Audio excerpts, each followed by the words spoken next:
You're live. Good morning.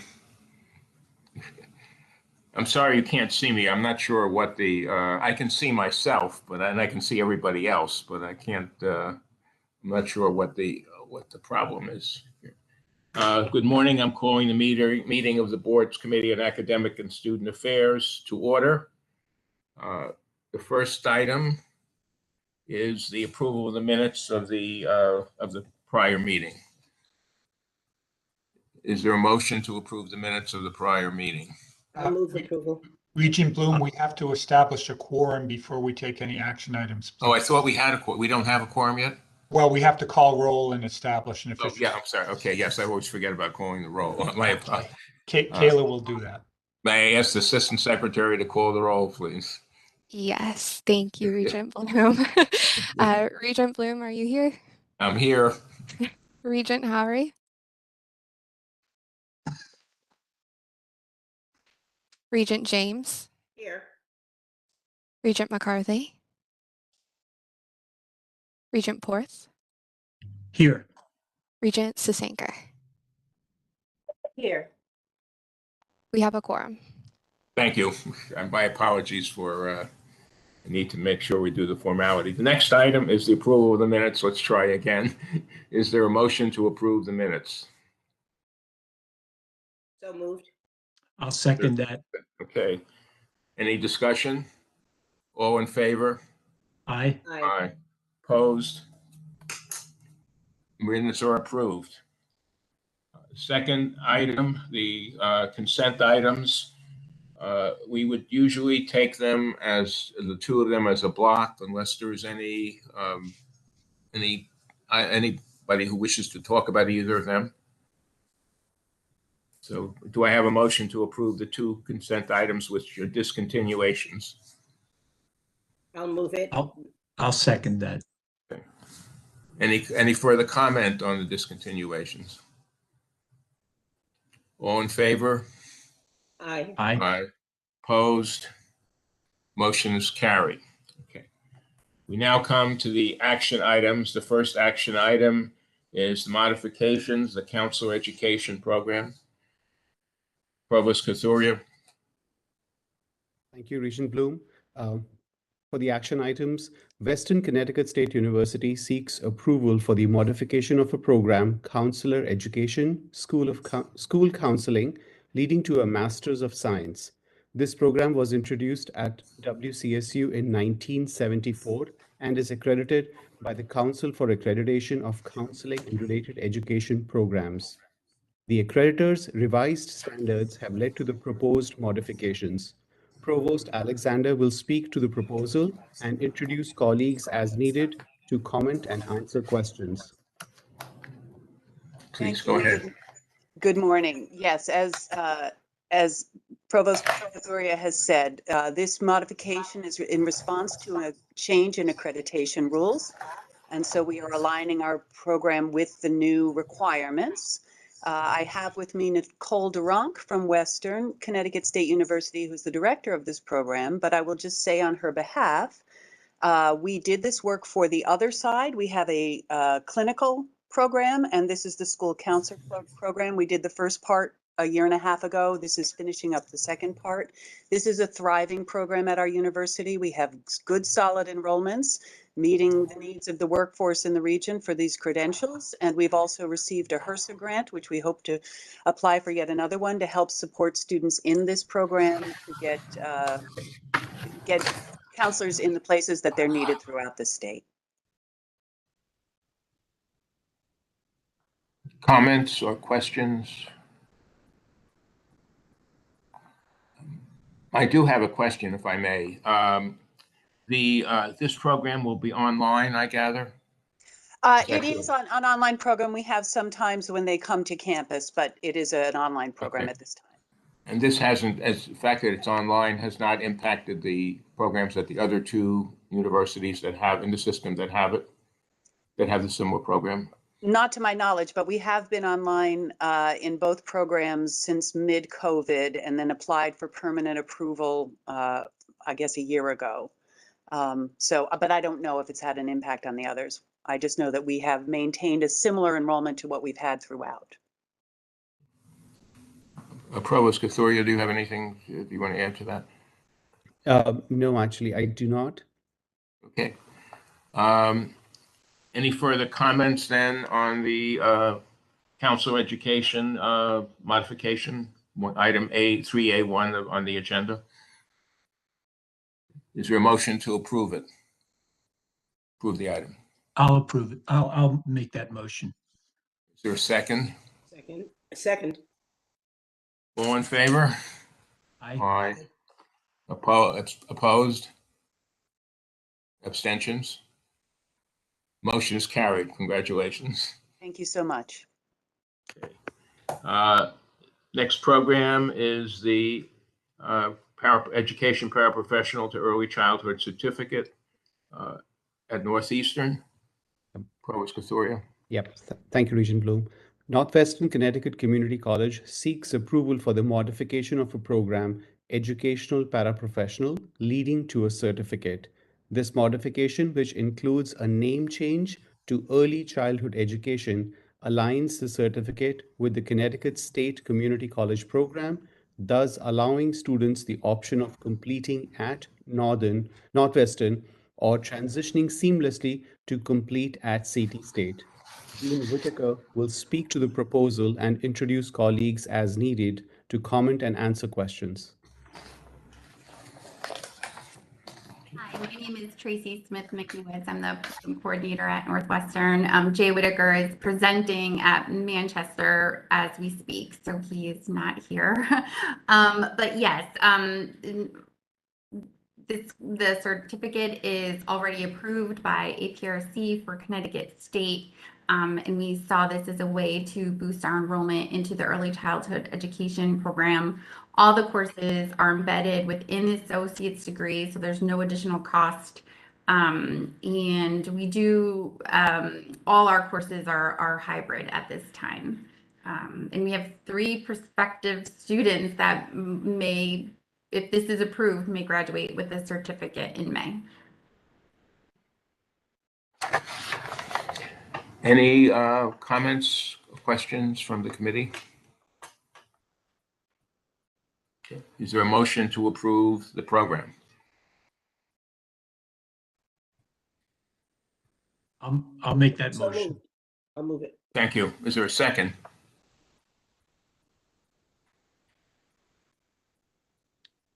Second.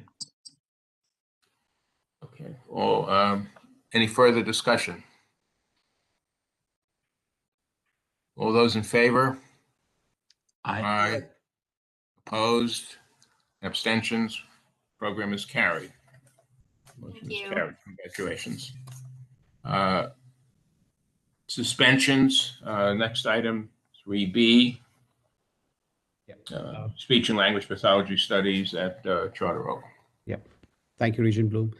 Charter Oak State College seeks approval to suspend a program, Speech and Language Pathology Studies, leading to a certificate. Charter Oak State College developed the Speech and Language Pathology Studies Certificate Program in collaboration with the Capital Region Education Council. REC is no longer interested in partnering in this program. Charter Oak State College will use this time to re-envision the program. Provost Ferreira will speak to the proposal and introduce colleagues as needed to comment and answer questions. Provost, please go ahead. Good morning, board. In essence, yes, we're looking to basically use this time in suspension to do a reset of it, and also to bring it back under with Charter Oak being the holders of the actual curriculum under the former agreement. CREC was actually the holder of the curriculum, even though Charter Oak was responsible for all course developments and redevelopments. And what we're also looking to do during this time of the suspension is in collaboration with one of our CSU partners. Actually, we've started to have some meetings with Southern, because obviously a lot of our students who are speech and language pathology assistants really want to be SLPs.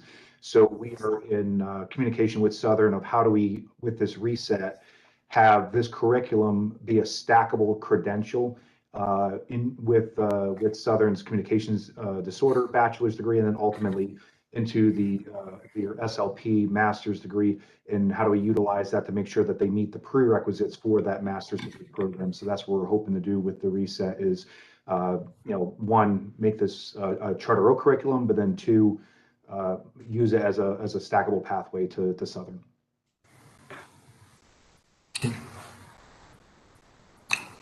Comments? As I understand it, because it's suspension, this program will return to the committee in September of 24 as either with a recommendation to bring it back or to discontinue the program. Is that what our understanding? Correct. That's our understanding as well. Okay. Any further comments? All those in favor of the motion? Aye. Aye. Opposed? Abstentions? Motion carries. Thank you very much. Next item 3C, continuation of Center Institute to Center for Communications Disorders.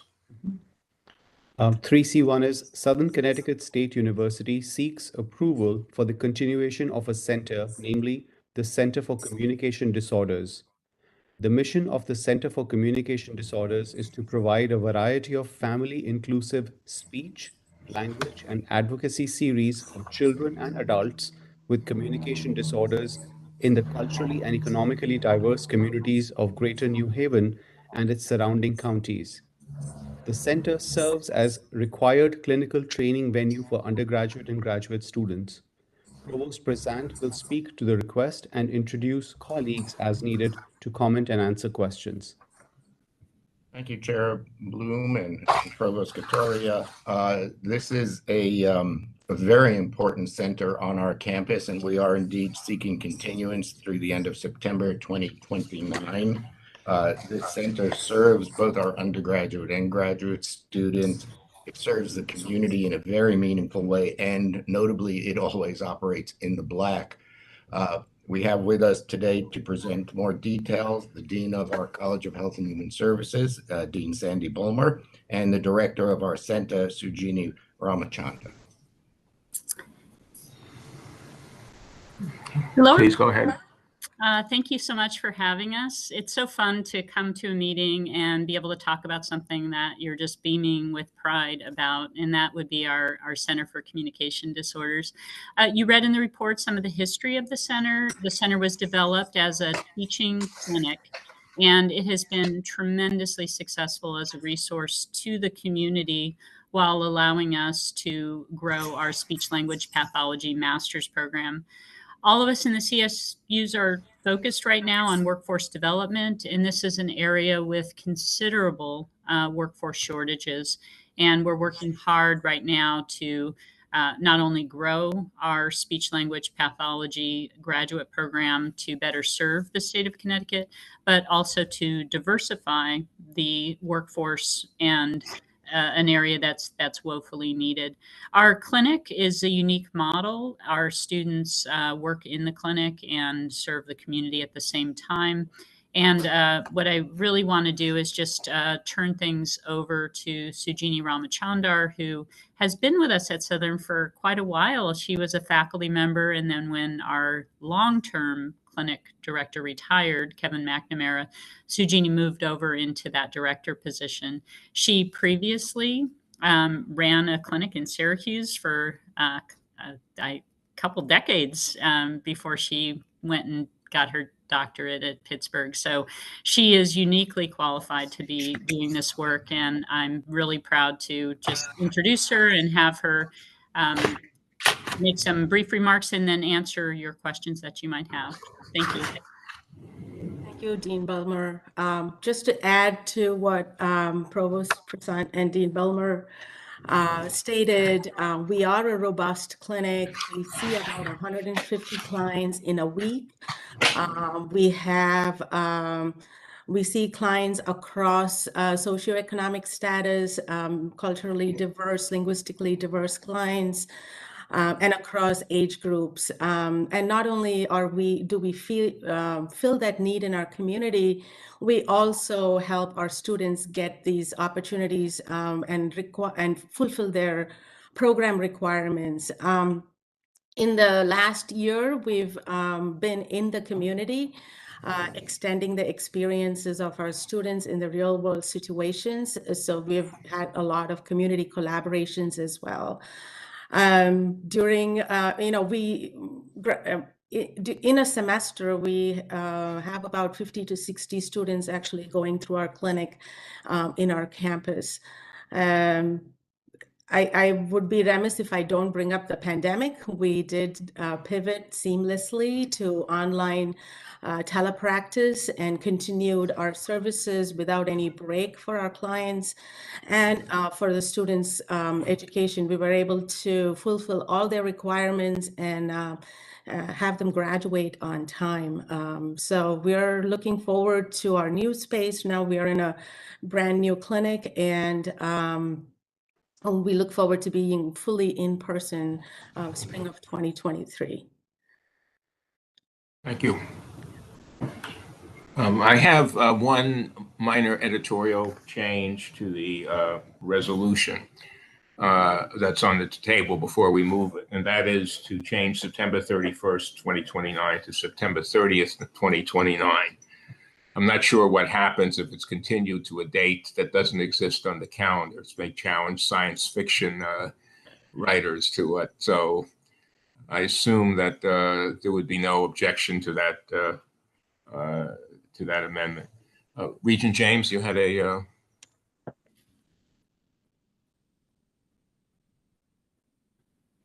Regent James? Oh, my question is how geographically diverse is the participation of the students in the program? It's an excellent program. Thank you. Thank you. Most of our students are from Connecticut, and they go back to the workforce in Connecticut. And then they come back as instructors to our program to give back to our program. So it's pretty localized. We do have few people from other states, but pretty much it is centered in Connecticut. And then, like Dean Belmer was saying, there is a shortage in our field, and this helps us fill that shortage. And is it throughout the entire state of Connecticut, or do you have a heavy concentration in the New Haven area? It's throughout the state of Connecticut. The students do their first clinical experiences in the clinic here in New Haven. And so our population is a lot of people from the greater New Haven region, but a clinic such as our audiology clinic, for example, where our new audiologist, Erica Nair, has a large footprint in this region for cochlear implant work. She has brought really people into the clinic from all over. I know next week I'm feeling very, very fortunate. I was invited to be in the observation room for a toddler who will be having an initial stimulation of her cochlear implant, and will be hearing for the first time.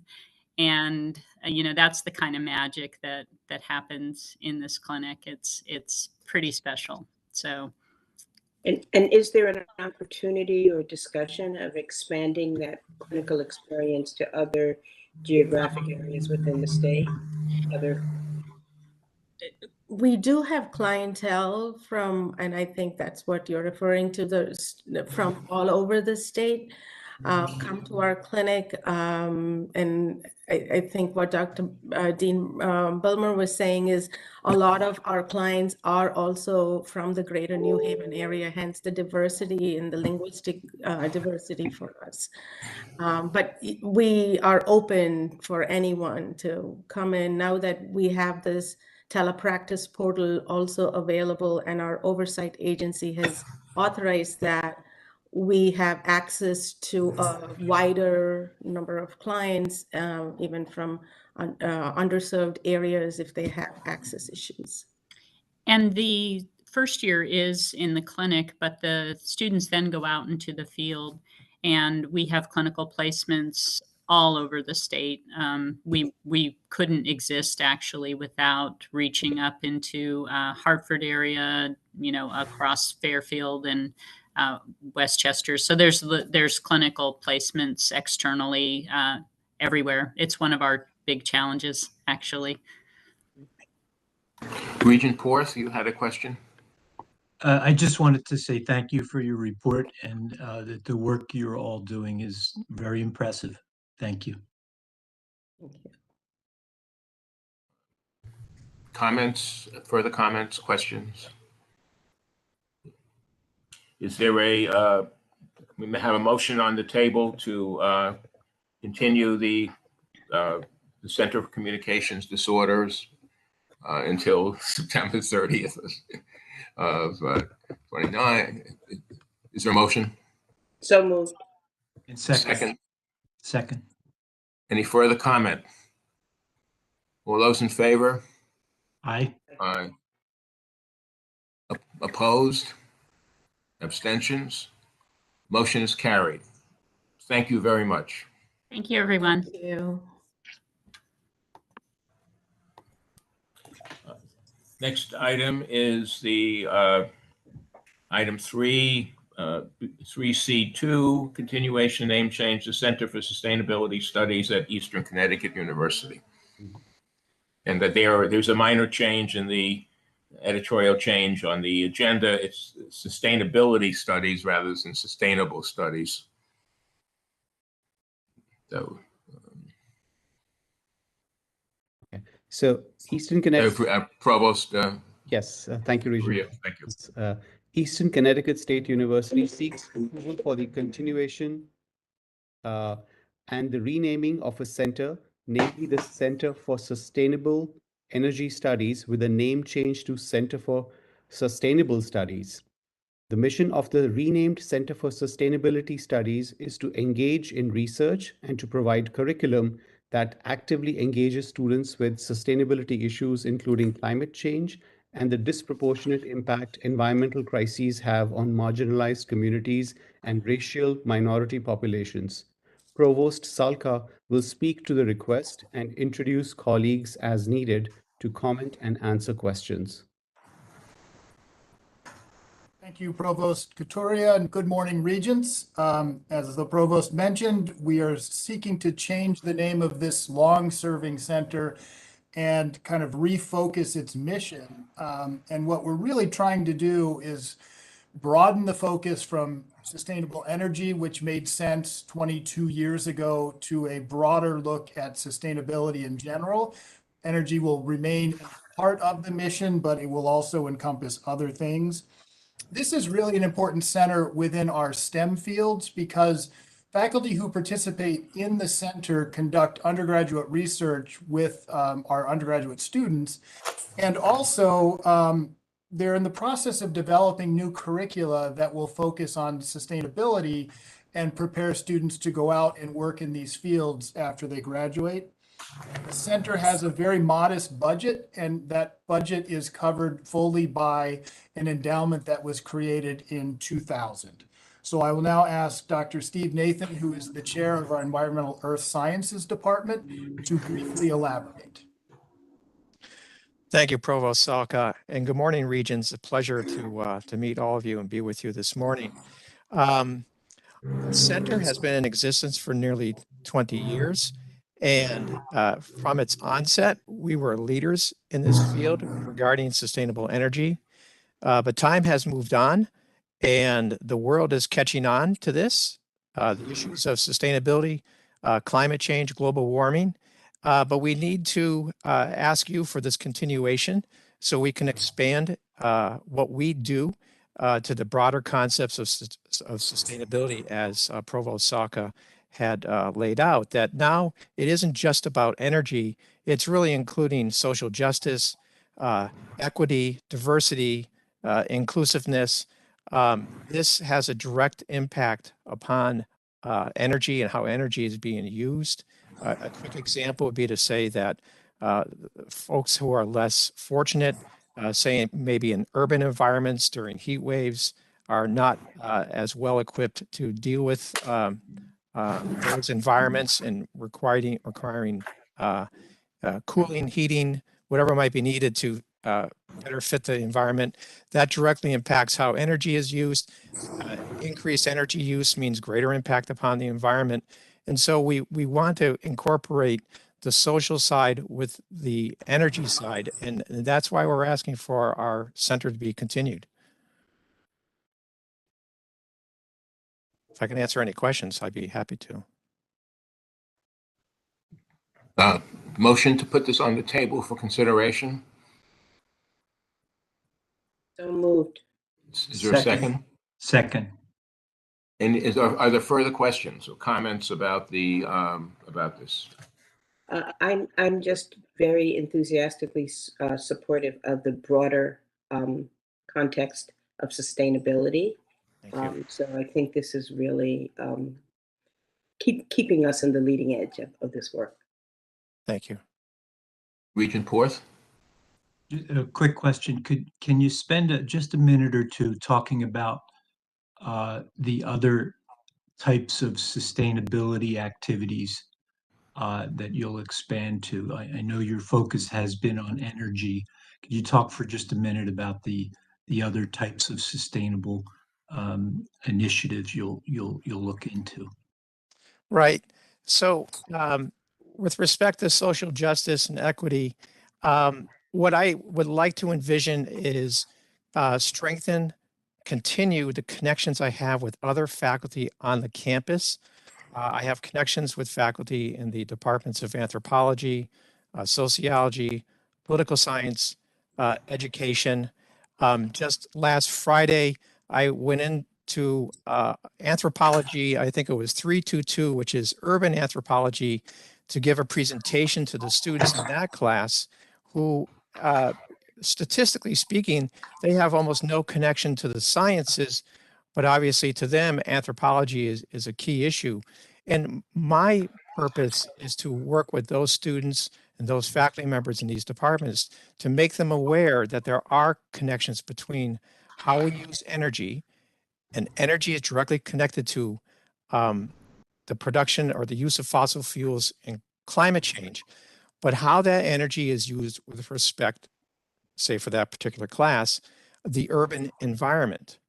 And so we want to make the student body more aware of this, and likewise to increase our connections with the faculty. Many of our faculty, in fact, are doing in their teaching and in their research, they're closely involved with sustainability, but they don't really understand the broader definition that we now have for sustainability. So one of my specific actions is to develop direct connections to more faculty, and then they in turn can also expand on their expertise of what they're doing in sustainability to their students. And then, of course, we would like to have an outward face to this, to the community, not just be inward for the campus alone. I hope that helps answer your question. Yes, thank you. Any other questions or comments? You said in your statement in the background on page 86, as you said a few minutes ago, you have a very broad range of academic areas in which you're engaged or hope to be engaged. And is this realistic? I mean, you're as you said a few minutes ago, in many different areas. Right. So it's already ongoing. And I've always taken the approach, being the director for the center, take one step at a time.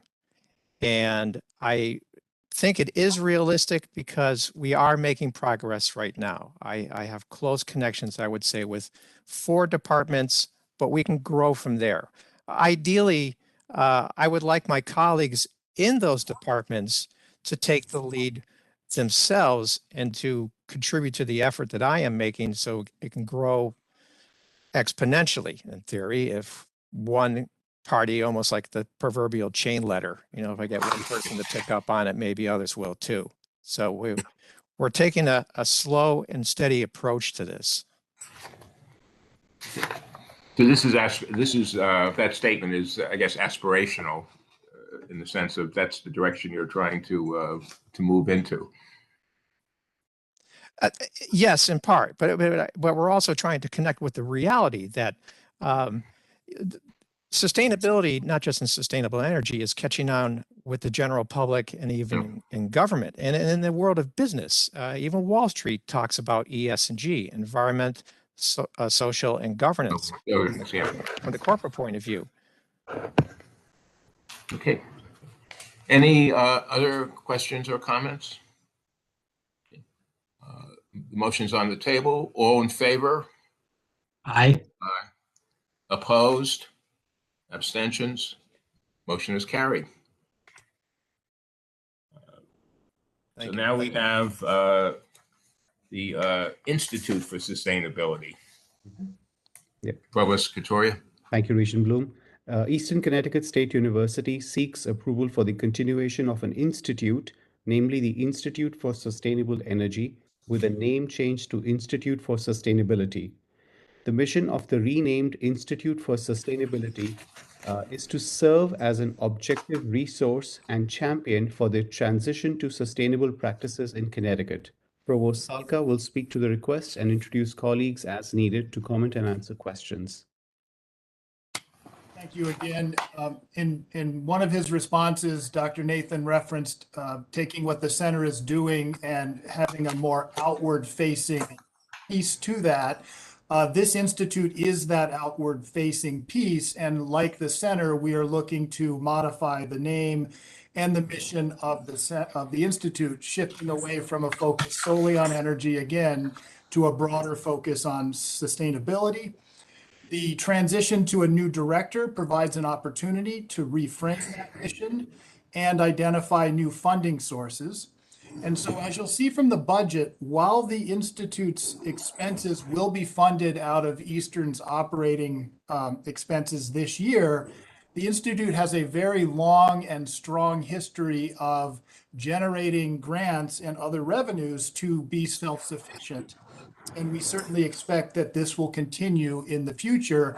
We had the former director retire in April. We have a new director in place, and she has already begun seeking new grant funding to support the Institute. So we imagine this will just be a one-year bridge of Eastern supporting the Institute before it becomes self-sufficient. And so I'll turn now to the current director of the Institute, Dr. Patty Stish, to elaborate briefly.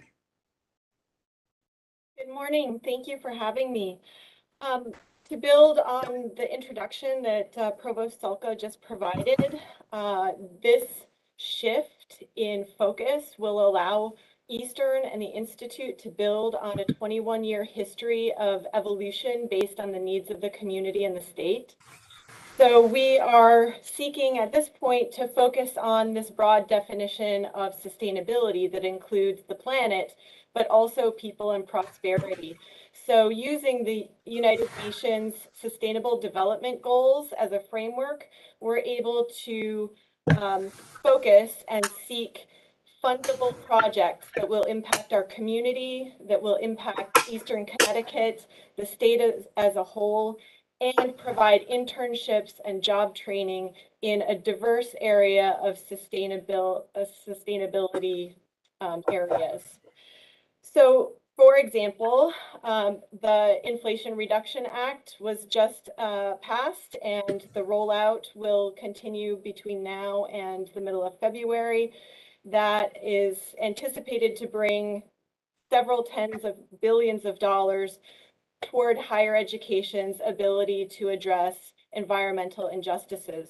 The EPA now has an environmental justice focus, and that, I think, positions Eastern to involve students in our current environmental justice community of Willimantic to make community impacts that can serve as a model for other towns in our state and in our region. I'd be happy to take questions that you might have specifically about the Institute and its new mission. Questions, comments?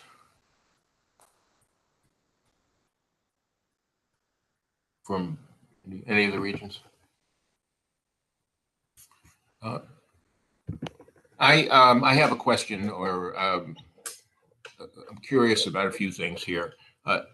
What you're saying, in essence, is that the Institute has shifted its focus and is embarking on in a new direction. And the funding is pending depending on what the federal government does and what.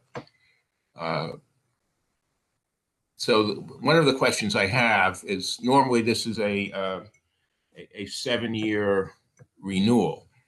I'm wondering whether my colleagues on the board might think that we should have a report from the Institute in 2 or 3 years to see what has happened before we, and then a report to ASA based on the new direction and how it's progressing, rather than simply a 7-year, blanket 7-year renewal.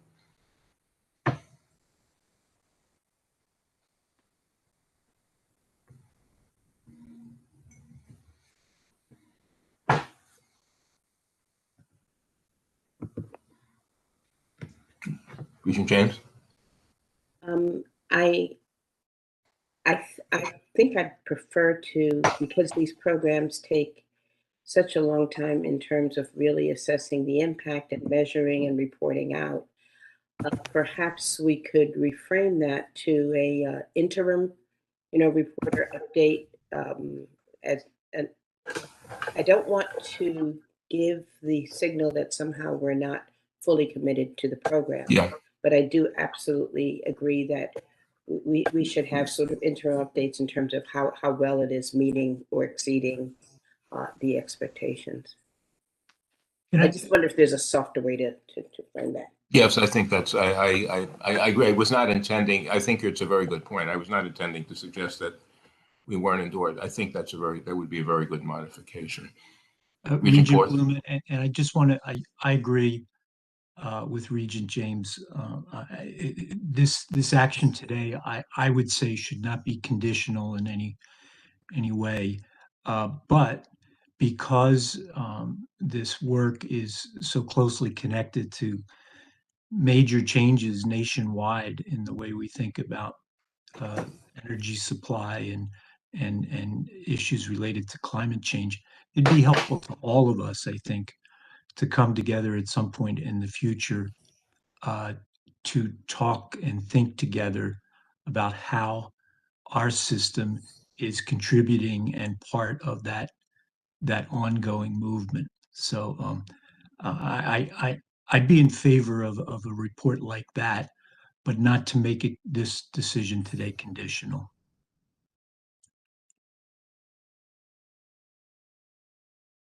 Any other comments?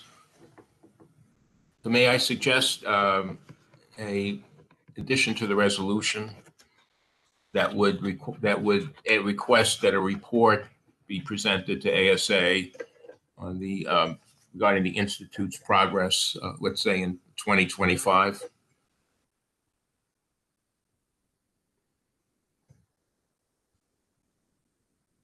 That's fine with me. I hope it is for our colleagues who are on the front lines with this. I think that's fine from Eastern's perspective. And I would just like to add that it would be a pleasure to be able to work with the system and the Board of Regents on these important issues. And I think that that's a role that the Institute should play. So we need first a second to the motion to add to the resolution a report that the board the Committee on Academic and Student Affairs would receive a report about the Institute's progress during 2025. I'll second. In favor of that amendment? Aye. Aye. Now we have an amended resolution. So the the continuation with the addition of a report to come in 2025. So can we move that resolution? I'll move that. Second? I'll second. Okay. Any other comments? All in favor? Aye. Aye. Opposed? Abstentions? Keep up the good work. Thank you. Thank you Thank for you. this.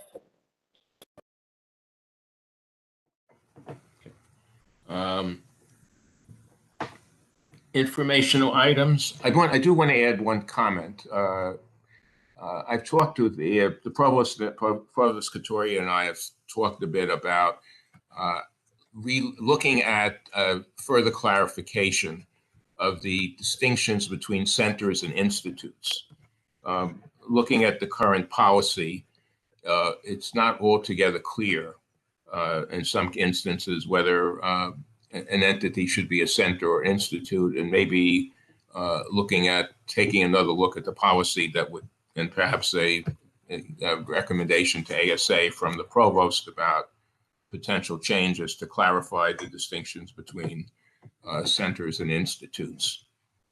This is a problem not just in here, but in a number of universities have had similar issues about in this area. So Provost Katoria, we've Yep. We can definitely get a draft out there for reaction. Is that okay? yes, it's okay with my colleagues. Yeah, that would be very helpful. Okay. That sounds good. Thank you. We'll do that. Thank you. We now have the item 4 below threshold items. Normally we would look at them as a group. I don't know if the Provost Katoria, do you want to have any comment about any of these items? I just want to up to the refugee, A and B. I'm sorry, items A and B. Yeah, no, there is no additional information that needs to be discussed here for the information items here for A and B. I do have a comment for C. Yes, we'll hold C off. I'm talking about. So if there's no, these are informational items.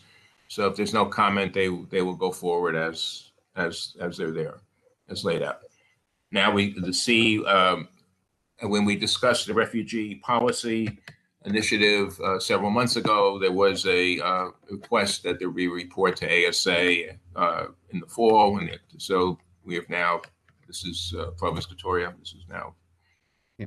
Thank you, Regent Bloom. As the board will recall, there was a board policy resolution passed in June this year calling for the formation of a working group to partner with the Department of Social Services and the state's refugee resettlement agencies to assist in facilitating enrollment of refugees in our institutions. The working group of faculty and staff representing all of our colleges, universities, and Charter Oak and the refugee agencies have been meeting since summer to learn more about the current efforts to support refugees and their families. And they're also identifying barriers to enrollment and completion in CSU system. So 2 discussion teams have been formed to dig deeper into their challenges and to propose solution for the system's consideration. One team focuses on community colleges, whereas the second one focuses on universities in Charter Oak. Today, we have 2 leaders from the discussion teams here to briefly provide an update on their work, and we'll hear from them again in December as they progress. So I'll turn it over now to Carl Guerrier, Director of Center for Equity, Diversity, and Inclusion from Capital Community College, and Lori Pendleton, Director of Admissions from Charter Oak State College, to share their updates.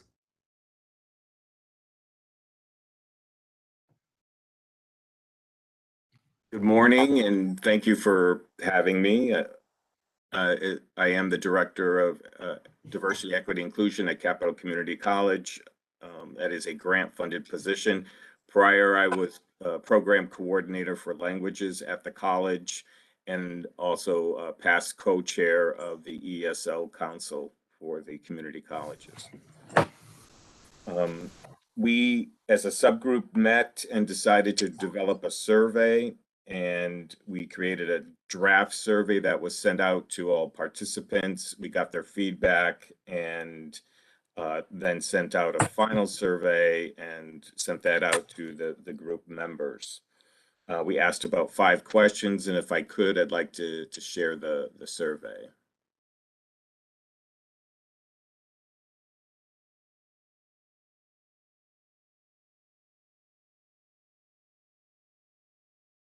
Go ahead.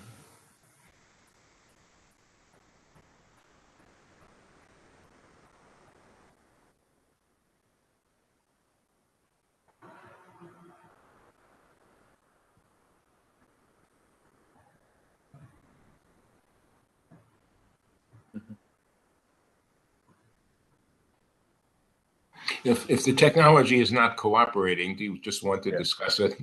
I will try a second here. I just made Carl a presenter. Carl, that should work for you. This All is right. Ken. Try that.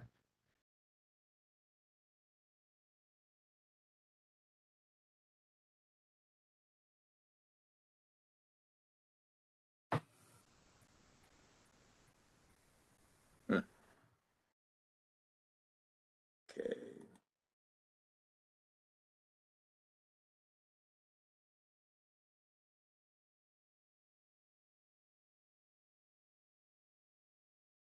All right, I'm not successful. So I had the same issue this morning, which is why you only hear me rather than seeing me. I can see everybody, including myself, but for some reason, so just All right. go ahead and. So basically, we asked, like I said, all of the community colleges. There were 12, 8 responded. The departments that they responded from were diverse, from advising to CEO's cabinet, ESL programs, faculty, student affairs, and student services. We asked, what barriers do refugees and asylees face at your community college? And there is a long list. Unfortunately, I can't show it to you, but the number one barrier people identified were foreign credential evaluation and foreign transcript translation evaluation, but other prominent issues were childcare, FAFSA, housing security, language, paying for tuition, books and fees, transportation. Those were the main ones, but it ran the gamut to food security, vaccinations, orientation, proof of high school residency. We also asked what resources are currently available at your community college for refugees and asylees. And the top topic answers were ESL course offering or program, a food pantry, reduced transportation, international student advising, multicultural clubs, and referral to immigrant, refugee, and resettlement agencies. But again, there was a long list of other resources that related to meeting their basic needs, having a designated Rotary on campus, scholarships, housing assistance, and tuition waivers. We asked who at your community college is currently responsible for supporting immigrants, refugees, and asylees. And those, again, the answers varied greatly. The number one response, however, was the ESL coordinator or administrator at the college, admissions, dean of students, dean of student affairs, diversity, equity, inclusion staff, guided pathway advisors, mental health wellness counselors were among the other answers. When we asked which agencies or organizations does your community college currently work with to assist refugees and asylees, the two top out of many were the Connecticut Immigrant and Refugee Coalition and the Integrated Refugee and Immigration Services. Probably most important was the question of what new solutions do you recommend system-wide to address the admissions and enrollment challenges that refugees and asylees face. So lack of funds, assistance with non-academic needs such as housing, seasonal clothing, financial literacy, healthcare information, and then assistance with the typical things that students need, such as FAFSA, vaccinations, information about transportation, ESL program. Many people felt that there needs to be a comprehensive plan for the CSCU system, and that there needs to be a lead identified at each campus that is going to be in charge of this, ongoing training for staff and faculty,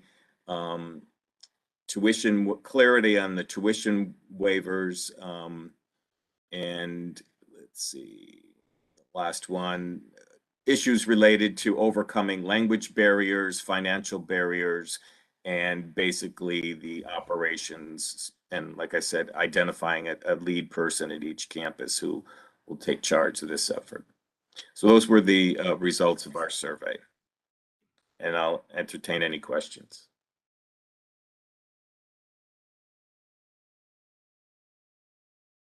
Professor Pendleton, did you have any comment? So I'm Lori Gagne Pendleton. I'm the Director of Undergraduate and Graduate Admissions at Charter Oak State College. And I worked with Chris Ambrosio from Eastern Connecticut with our subgroup. And I can tell you we had a very enlightening conversation with the directors of the resettlement agencies across the state. And much like my colleague stated, there are some major issues that refugees and asylees are facing. And we heard loud and clear from them that they are around the biggest issue. Well, there's like three major issues. One is not only the transcript evaluation of foreign credentials, but really obtaining those credentials. The preponderance of refugees and asylees in Connecticut right now are from Ukraine and Afghanistan, and both of those have hostile environments where they are unable to obtain transcripts. So even those individuals who are highly educated, who have college completion degrees, they're unable to access those transcripts, and that's a real barrier. High school transcripts, much the same. There's much the same issue there. So accessing documentation, specifically transcripts, is a big deal. And what do we do with that? Finances clearly is an issue. With all of these individuals, it's clear that they need to attend to basic human needs first, and that includes finding housing, finding support in terms of where they go for things such as food and getting a job. So all of those things come first. Accessing higher education is second on the list, but understanding our systems is clearly really complicated, and each institution operates differently. As Carl was saying, you sometimes will start here for point A, sometimes there, and we heard some real horror stories about somebody trying to get through the enrollment process. I have to tell you, all of these people were extremely, extremely appreciative of the fact that we as a system are listening to them, and we as a system want to make this better. And I really applaud Provost Couturier and Dr. Pritchard for leading this effort. I think it really means a lot to people. So there's a lot of conversation happening. We're just delving into it. We need to establish some clarity within the policy that currently exists so that our campuses can relay that information. So I think that's a next step for the regions to take on, is really clarifying the policy itself.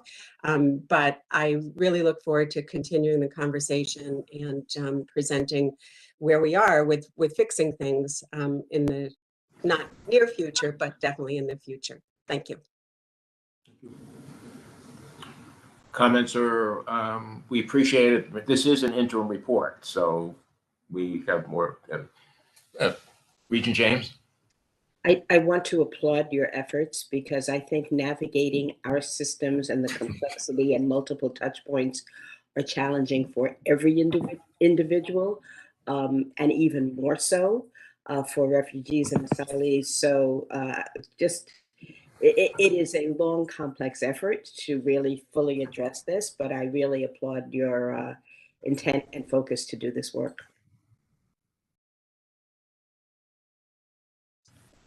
Other comments? Regent Bloom. Yes, Regent Port, please. I'd like to, I agree with Regent James' comments just now. This is really important work, and encouraging to hear the progress that's been made already. I thank both of the presenters for the information they've provided. Just a quick question. In terms of order of magnitude, are you able to say how many refugees or people who have been resettled are matriculating now in any of our institutions? Did you collect that? Have you been able to collect that kind of information? We haven't really begun that process. I can tell you because I was curious as to the numbers of refugees and asylees that might need or be interested in pursuing higher education. And what I did hear was that in the last year alone, there were 5,000 refugees that entered the state of Connecticut.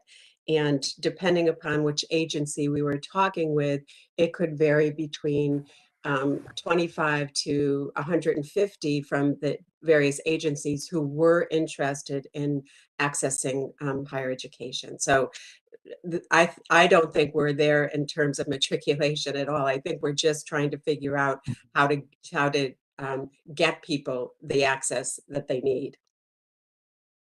Do we have I'm sorry. Go ahead. I would agree with Lori that what traditionally happens is the latest refugee group there's a delay before they actually go into higher ed. As Lori said, they're dealing with basic issues first before they decide to go to educational institutions. And so we may be seeing Afghani refugees because they've been here for a while, but the Ukrainian, we're getting calls from agencies and individuals wanting to help the Ukrainian refugees. And one of the barriers that we need to clarify soon is the issue of tuition waivers. Usually people have to wait, a year before they can qualify for FAFSA. And so if there definitely is going to be, tuition waivers and how that's all going to play out, that needs to be clarified. I just say that your answers, both of you, make perfect sense. Is potentially part of the solution working out partnerships with the resettlement agencies?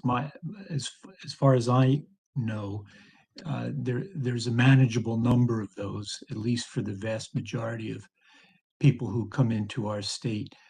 Do you envision any sort of partnership or arrangement so that the resettlement agencies can work closely with people in our system to enable that if and when they are ready? I think that's what we've started under Dr. Pritchard's leadership. We have the contacts at the resettlement agencies, and that's exactly who Chris and I met with this week, so that we have those points of contacts and we can continue to engage with them and understand directly from them what their issues are. And then find, as Carl was saying, appropriate contacts on our own campuses. So the whole partnership thing is really begun. Great, thank you. We do have a system for assuming that the refugees can access their credentials. We do have a system of evaluating courses from universities in other countries in place, I think.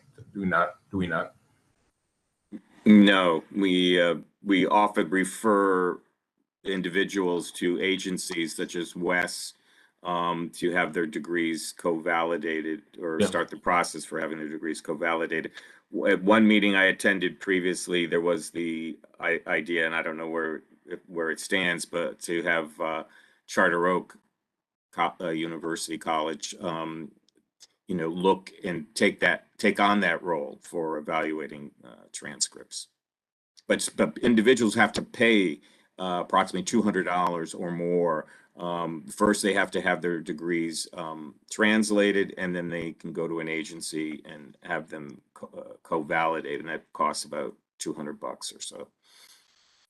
And I think the conversation was that would be within the institutional's prerogative to fund that. So if the first step is seeing if that transcript is available and accessible, and that's a huge barrier right there. But if it is, then perhaps as part of the policy, the institution can fund the obtaining that transcript from, or the evaluation through WES or EC or like agency. There are other universities in the same situation. Do we know how they're, have we had any information on how they may be handling this? The transcript evaluation. When you say other universities outside of the system? Outside our system, yeah. Yeah, no, I don't. That might be helpful, because there are refugees coming into other systems in other states as well, obviously. So, okay. Any other comments, questions? Thank you very much. This has been very, and keep up the good work. It's important. So please, thank you. Thank you. Thank you. You're welcome. Thank you. We have reached the end of our agenda. Unless there are any other comments, or unless there's objection, I would entertain a motion to adjourn. So moved. Second. I guess we're not ready to adjourn. Regent James, are you?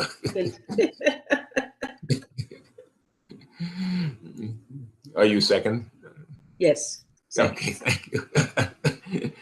Okay, so all in favor? Aye. Aye. Opposed? Abstentions? I declare the meeting officially adjourned. Thanks everybody for participating this morning. I think this was really, I think we did a lot of good business this morning. So I appreciate very much everybody's participation. Thank you, and I wish everybody a good holiday weekend. I suspect the holiday weekend may be the reason why we're missing a few of our colleagues, but that is as it is. Thank you. Thank you. Thanks, everyone. Thank you. Take care. Your live stream has ended.